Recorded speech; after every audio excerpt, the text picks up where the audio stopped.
Pause de 13 secondes. Les forêts du Canada recèlent de nombreux secrets. Parmi eux, on trouve les fascinantes fourmis, Stigmatoma pallipes, maîtresses de la furtivité et de la prédation spécialisée.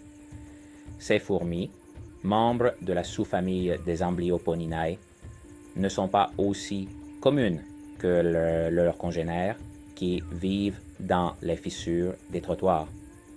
On trouve les Stigmatoma pallipes dans plusieurs provinces du Canada, des forêts de l'Est aux chaînes de montagnes de l'Ouest.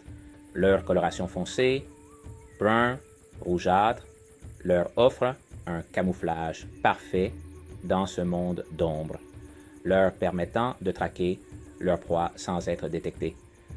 Leur mouvement lent et délibéré préserve leur énergie et minimise les vibrations qui pourraient alerter leurs victimes potentielles. Les Stigmatoma pallipes portent un nom commun unique et quelque peu menaçant, les fourmis Dracula. Les adultes se nourrissent principalement de l'hémolymphe ou sang d'insectes, de leurs larves, une pratique connue sous le nom de cannibalisme non destructif. Cet équilibre complexe entre prédateurs, proies et fratrie au sein de la structure de la colonie met en évidence les interactions sociales complexes qui définissent le monde des fourmis. Pause de 3 secondes. Comme pour de nombreuses espèces de fourmis, le cycle de vie de la Stigmatoma pallipes tourne autour du vol nuptial. Cet événement annuel qui a généralement lieu à la fin de l'été ou au début de l'automne au Canada. L'air se remplit alors des signaux phéromonaux des reines vierges attirant les mâles. La reine, une fois accouplée, atterrira et se débarrassera de ses ailes. Elle choisira soigneusement un site de nidification, souvent à l'intérieur du bois en décomposition. Pause de 3 secondes.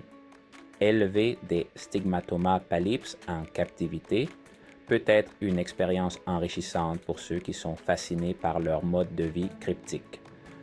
Cependant, reproduire leur environnement naturel exige une attention particulière aux détails.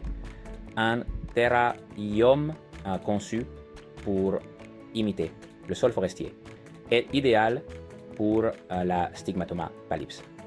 Un substrat composé de tourbe, de fibres de coco et de litière de feuilles fournira une rétention d'humidité et des possibilités de fouilles adéquates.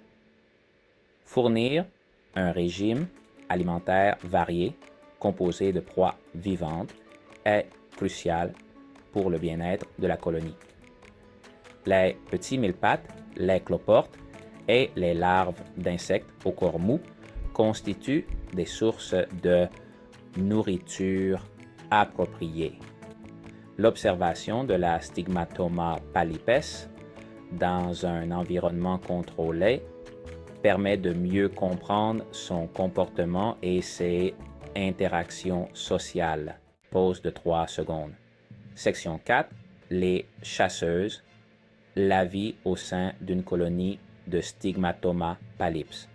La colonie de Stigmatoma pallipes est une société matriarcale avec la reine au centre.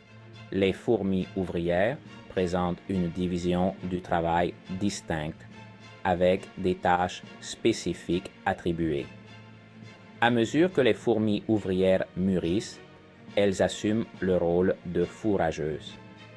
Les Stigmatoma pallipes sont des prédatrices embusquées, comptant sur la furtivité et la précision.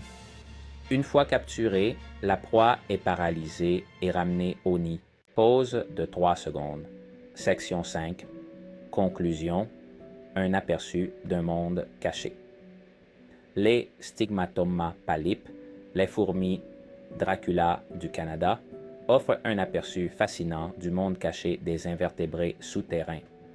Leur comportement de prédation spécialisé et leur structure sociale complexe témoignent de la remarquable diversité du monde des fourmis. Bien que leur mode de vie cryptique puisse les rendre difficiles à observer, leur présence joue un rôle essentiel dans l'équilibre des écosystèmes forestiers. En comprenant leur importance écologique, nous acquérons une appréciation plus profonde du monde qui se trouve sous nos pieds.